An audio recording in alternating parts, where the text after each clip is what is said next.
નમસ્કાર વિદ્યાર્થી મિત્રો, ગયા લેક્ચરમાં આપણે સંસાધન એટલે શું, સંસાધનના પ્રકારો, તેના ઉપયોગો, એનું સંરક્ષણ અને આયોજન એટલે શું અને તે શા માટે કરવું અથવા શા માટે જરૂરી છે એના વિશે આપણે વાત કરી હતી.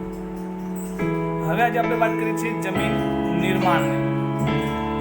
બરાબર. સૌ પ્રથમ તો આપણને સવાલ થાય કે જમીન એટલે શું.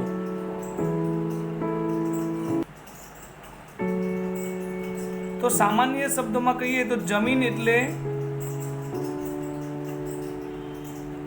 પૃથ્વીના પોપડાનું ઉપરનું સ્તર કે જ્યાં વનસ્પતિ ઉગે છે.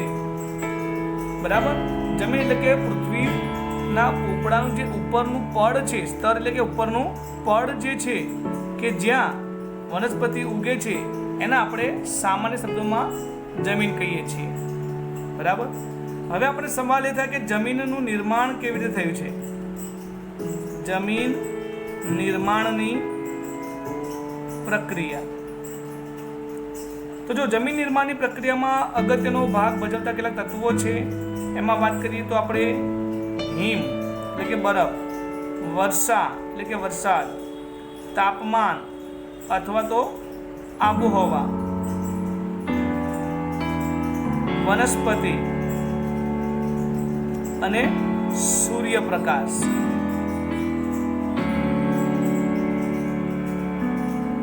વગેરે. આટલા પરિબળો જે છે કે જે જમીન નિર્માણની પ્રક્રિયા પર અસર કરે છે. આ પરિબળો દ્વારા જમીનનું નિર્માણ શક્ય છે. જમીન જે છે એ જૈવિક અને અજૈવિક તત્વોની બનેલી છે.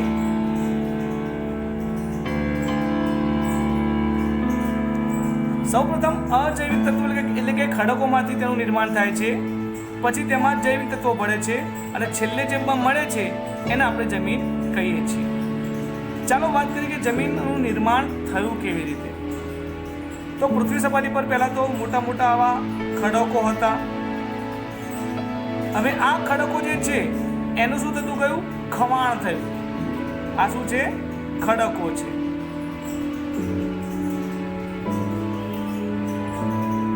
હવે ખડકનું ખવાણ થાય છે. ખવાણ કેવી રીતે થાય છે? તો કે કુદરતી પરિબળોથી. કેવી રીતે? કુદરતી પરિબળો દ્વારા ખવાણ થાય છે. એમ જોડે જોડે એનું ધોવાણ પણ થાય છે, એ પણ કુદરતી પરિબળો દ્વારા. એટલે ખવાણ અને ધોવાણ જે ઉપરના કુદરતી પરિબળો આપણે કયા એનાથી ખવાણ અને ધોવાણ થાય છે. અને એ ખવાણ અને ધોવાણ થતાં આપણને જે તત્વો મળે છે એટલે કે મળેલ પદાર્થ, બરાબર, એ પદાર્થમાં માત્ર ને માત્ર શું હોય છે? અજૈવિક તત્વો હોય છે. બરાબર. હવે આ અજૈવિક તત્વોની અંદર ભેજ ભળશે, હવા, બરાબર, અને જૈવિક તત્વો ભળશે. શું ભળશે? જૈવિક તત્વો એ આમાં ભળે છે. ફરીવાર વાત કરીએ કે ખડકોનું કુદરતી પરિબળોથી ખવાણ અને ધોવાણ થાય છે અને એના દ્વારા જે પદાર્થ મળે છે એ આપણા અજૈવિક તત્વો છે. અને એની અંદર ભેજ, હવા અને જૈવિક તત્વો એટલે કે વનસ્પતિ અને પ્રાણીઓના મૃતદેહો. ફરીવાર વાત કરીએ, વનસ્પતિ અને પ્રાણીઓના મૃતદેહો એમાં ભળે છે અને અજૈવિક તથા જૈવિક પદાર્થોનું જે મિશ્રણ તૈયાર થાય છે તેને જમીન કહેવાય. ઓકે. ટૂંકમાં વાત કરીએ તો જમીન કેવી રીતે બનશે? તો કે ખડકોનું અહીંયા ખવાણ થશે અને ધોવાણ થશે. એનાથી એનો ભૂકો અથવા તો ચૂર્ણ કહેવાય એ બનશે. એની અંદર સેન્દ્રિય તત્વો ઉમેરાશે. આ બધી જ વસ્તુ બની અજૈવિક પદાર્થો. બીજી તરફ આ જમીનની અંદર વનસ્પતિ પ્રાણીઓના મૃતદેહ આ બધું ભળશે, સાથે સાથે હવા અને પાણી વગેરે ભળશે, જે કહેવાય જૈવિક. આમ અજૈવિક અને જૈવિક આ બંને પદાર્થોનું જે મિશ્રણ થયું એ બની આપણી જમીન. તો આવી રીતે જમીનનું નિર્માણ થાય છે. હવે વાત કરીએ કે જે જમીનનું નિર્માણ છે એ નિર્માણ અથવા તો નિર્માણની જે પ્રક્રિયા છે એ પ્રક્રિયા બધે જ એક સરખી હોતી નથી.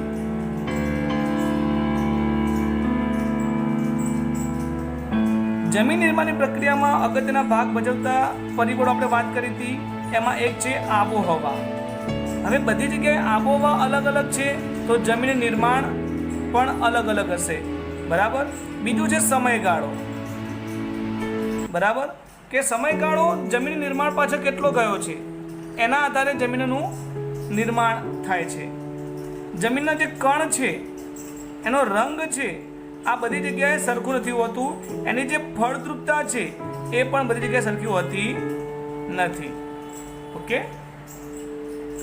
હવે વાત કરીએ આપણે જમીનના પ્રકારો. તો જમીનના પ્રકારો અલગ અલગ રીતે પાડવામાં આવે છે, એના રંગના આધારે, આબોહવાના આધારે અને તેની જે કણોની રચના છે એ કણ રચનાના આધારે. આવી રીતે જમીનના પ્રકારો પડે છે. તો આપણે ઓલ ઓવર એના પ્રકારોની વાત કરીએ તો ICAR એટલે કે Indian council of agriculture research, જેનું ગુજરાતી નામ છે કૃષિ સંશોધન પરિષદ,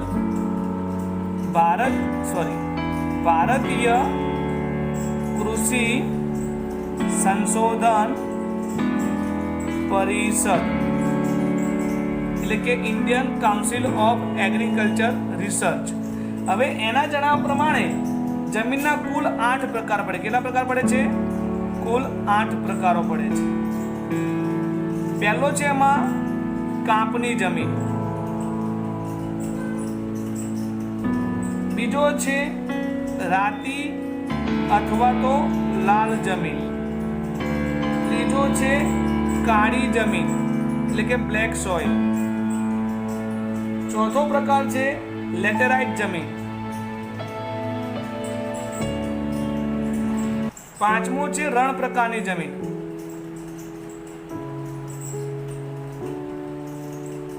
છઠ્ઠો પ્રકાર છે પર્વતીય જમીન,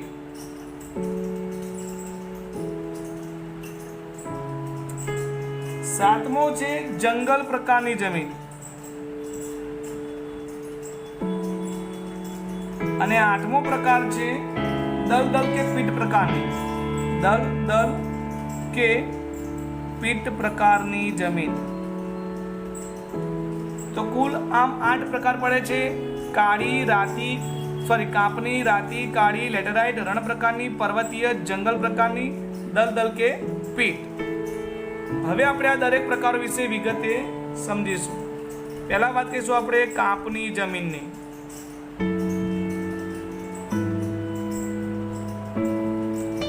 આ કાપની જે જમીન છે એ ભારતમાં કુલ ક્ષેત્રફળ જે છે એ કુલ ક્ષેત્રફળમાંથી વાત કરીએ તો 43% ભાગમાં આવેલી છે. ખાસ કરીને નદી કિનારે જે કાપ પથરાય છે એ કાપ પથરાવાથી આ જમીનનું નિર્માણ થાય છે. આપણા ભારતમાં જે ઉત્તરનું મેદાન છે એ ઉત્તરનું મેદાન એ કાપનું મેદાન કહેવાય છે. કારણ કે ઉત્તર ભારતમાં ઘણી બધી નદીઓ વહીને આવે છે જે ધોરણ 9માં આપણે ભણી ગયા. તો એ નદીઓએ વહાવીને લાવેલા કાપથી બન્યું છે. એટલે ઉત્તરનું મેદાન એ કાપની ફળદ્રુપ જમીનથી બનેલું મેદાન છે. જેમાં વાત કરીએ તો પૂર્વમાં બ્રહ્મપુત્ર નદી છે, જે બાંગ્લાદેશથી બાજુમાં આપણે વાત કરી હતી ને, અરુણાચલ પ્રદેશમાંથી ભારતમાં પ્રવેશ કરે છે તે. તો ત્યાંથી શરૂ કરીને પશ્ચિમમાં સતલુજનું મેદાન છે. કઈ નદી? સતલુજ. બરાબર. તો બ્રહ્મપુત્રથી શરૂ કરી સતલુજ નદીના મેદાનની સુધીનો જે ભાગ છે એ આખું ઉત્તરનું મેદાન એ કાંપથી બનેલું છે. એવી રીતે દક્ષિણ ભારતની જો વાત કરવામાં આવે તો દક્ષિણ ભારતમાં નર્મદા નદી છે, તાપી છે, ગોદાવરી છે, મહાનદી છે, કૃષ્ણા, કાવેરી વગેરે નદીના જે ખીણ પ્રદેશ છે, આ બધા નદીના ખીણ પ્રદેશો. તો ત્યાં જે જમીન આવેલી છે એના કિનારાની જે જમીન છે ખીણ પ્રદેશ અને એના કિનારાની જે જમીન છે આ બધી જમીન કેવી છે? ફળદ્રુપ એટલે કે કાંપની બનેલી જમીન છે. હવે વાત કરીએ કે કાંપની જમીન એના મુખ્ય બે પ્રકાર પડે છે. બરાબર. કાંપના મુખ્ય બે પ્રકાર પડે છે. એમાં જો એ કાંપ નવો હોય એટલે કે નવા કાંપની જમીન હોય તો એને આપણે ખદર કહીશું, અને જો જૂનો કાંપ હોય તો એને આપણે બાંગર કહીશું. એટલે કે નવા કાંપની ખદર તરીકે ઓળખાય અને જૂના કાંપની બાંગર તરીકે ઓળખાય છે. એટલે આમ જોવા જઈએ તો એના બે પ્રકાર પડે છે, ખદર અને બાંગર. હવે આપણે કાંપની જે જમીન છે એની વિશેષતાની વાત કરીએ તો એની વિશેષતા શું છે કે આ જમીનની અંદર નાઇટ્રોજન અને હ્યુમસની માત્રા ઓછી છે. નાઇટ્રોજન અને હ્યુમસ તો આ બંનેની માત્રા કેવી હોય છે? ઓછી. અને સાથે સાથે એમાં વાત કરીએ તો પોટાશ, ફોસ્ફરિક એસિડ અને ચૂનો. પોટાશ, ફોસ્ફરિક એસિડ અને ચૂનો આનું પ્રમાણ જે છે એ વધુ હોય છે. નાઇટ્રોજન હ્યુમસ ઓછું, પોટાશ, ફોસ્ફરિક એસિડ અને ચૂનો વધુ હોય છે. એટલે આની અંદર કયા કયા પાક લેવાય છે એની વાત કરીએ.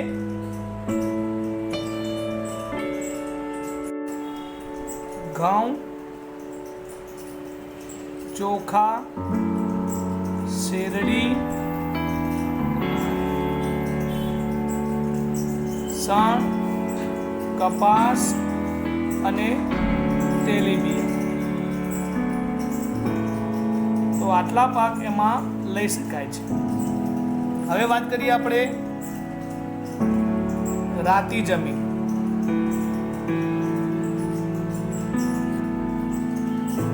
રાતી જમીન અથવા તો એને કહેવાય છે લાલ જમીન. એનું ક્ષેત્રફળ જોઈ લઈએ કે ભારતમાં કુલ ક્ષેત્રફળમાંથી કેટલા ટકા ભાગમાં આવેલી છે આ જમીન? તો લગભગ 19% ભાગમાં આ જમીનનું પ્રમાણ આવેલું છે. બરાબર. ક્યાં આવેલી છે આ જમીન એની વાત કરી લઈએ તો એ છે દક્ષિણ ભારતમાં તમિલનાડુથી શરૂ કરીને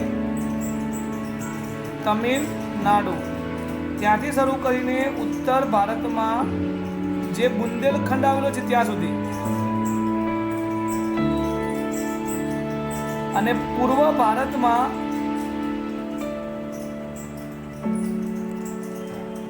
રાજમહેલની ટેકરીઓ આવી છે. રાજમહેલની ટેકરીઓ તો ત્યાંથી શરૂ કરીને પશ્ચિમ ભારતમાં કચ્છ સુધી, દક્ષિણ ભારતમાં તમિલનાડુથી ઉત્તર ભારતમાં બુંદેલખંડ સુધી, પૂર્વ ભારતમાં રાજમહેલની ટેકરીઓથી શરૂ કરીને પશ્ચિમ ભારતમાં કચ્છ સુધી. આગળ વાત કરીએ કે રાજસ્થાનમાં આ જમીન ક્યાં આવેલી છે એની થોડીક વાત કરી લઈએ તો રાજસ્થાનમાં ઉદયપુર છે, ચિત્તોડગઢ છે, ડુંગરપુર છે,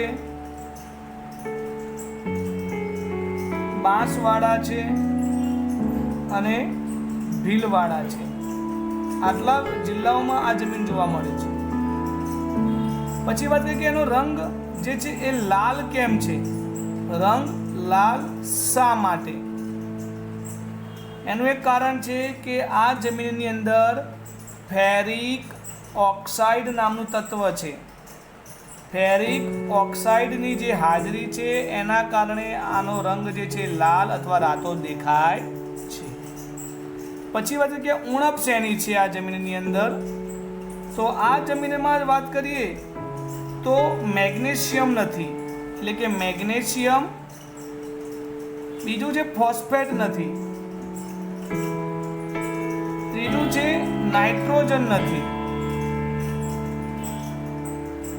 અને ચોથું છે પોટાશ.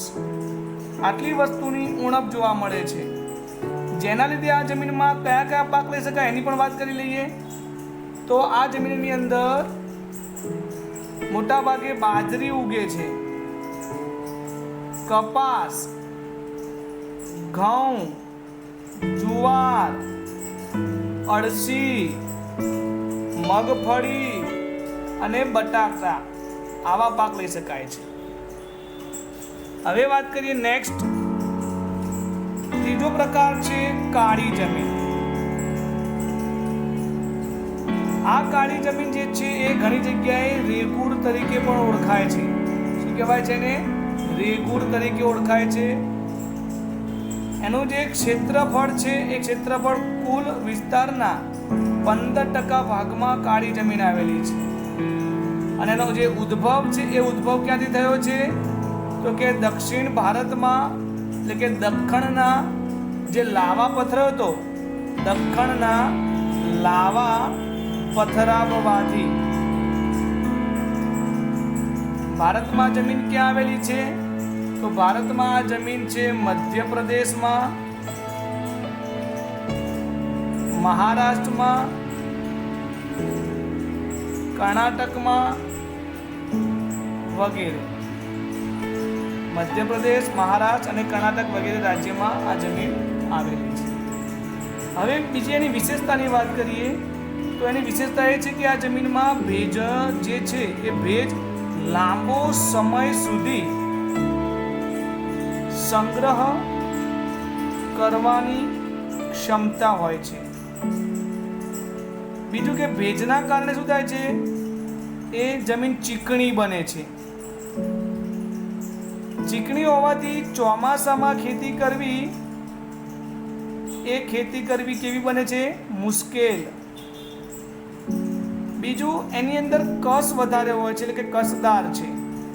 અને ત્રીજું કે ચોમાસામાં ભેજ છે પણ એ જ ભેજ ઉનાળામાં સુકાઈ જાય, એટલે ઉનાળામાં સુકાતા એમાં ચીરા પડે છે. બરાબર. બીજી વાત કરીએ કે આ જમીનમાં આબોહવા જે છે એ મુખ્ય ભાગ ભજવે છે.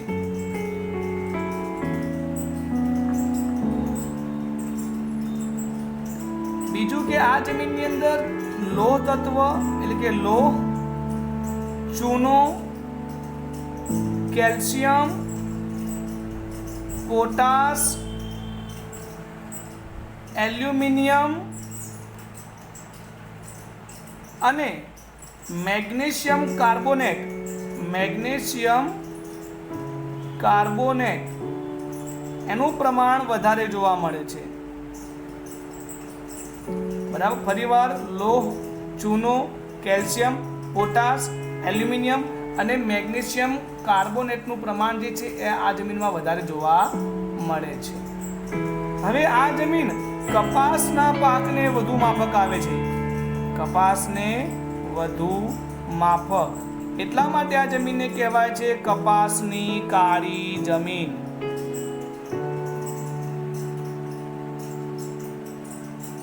એની અંદર એ સિવાય કયા પાક લઈ શકાય છે એની વાત કરીએ તો એક તો મગફળી છે, બીજું અળસી છે, ત્રીજું સરસવ છે, તમાકુ છે અને કપાસની તો આગળ વાત કરી, કપાસ.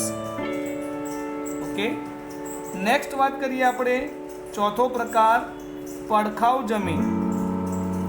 પડખાઉ જમીન.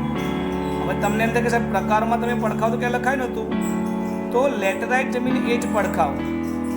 લેટેરાઇટ જમીન એ જ આપણી પડખાઉ જમીન.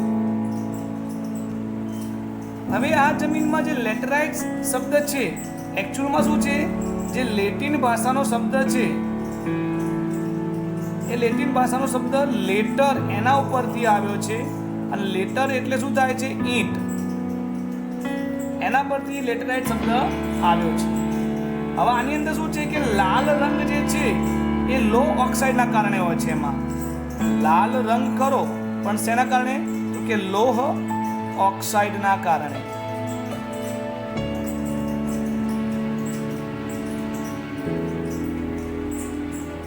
આગળ વાત કરીએ કે આ જમીન જ્યારે ભીની હોય છે ને ત્યારે એકદમ મુલાયમ હોય છે, એકદમ માખણ જેવી હોય છે, ખેતી કરવામાં કોઈ તકલીફ નહીં. એનાથી તદ્દન વધુ કે જ્યારે સુકાય છે ત્યારે એ જમીન સખત બની જાય છે. કેવી બને છે? સખત. બીજી વાત કરીએ કે સૂકી અને ભેજવાળી આબોહવા જે છે, સૂકી અને ભેજવાળી આબોહવા, તો એ આબોહવાના પરિવર્તનથી સિલિકામય પદાર્થોના નિવારણથી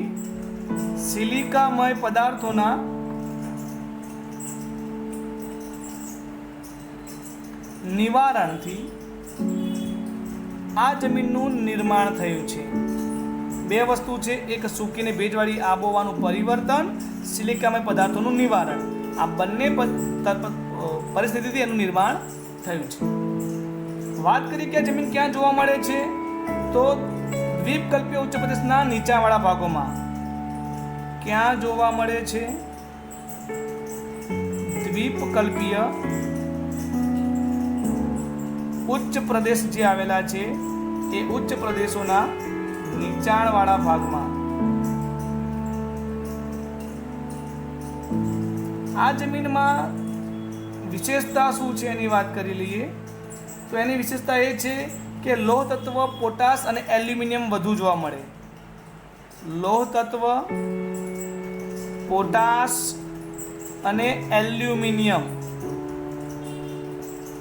આટલા પદાર્થોનું પ્રમાણ વધુ હોય છે, અને એના કારણે આ જમીનમાં ફળદ્રુપતા થોડીક ઓછી છે. પાક કયા લેવાય છે? તો એની અંદર કપાસ, ડાંગર, શેરડી, ચા, કોફી, રાગી, કાજુ વગેરે પાક લેવામાં આવે છે.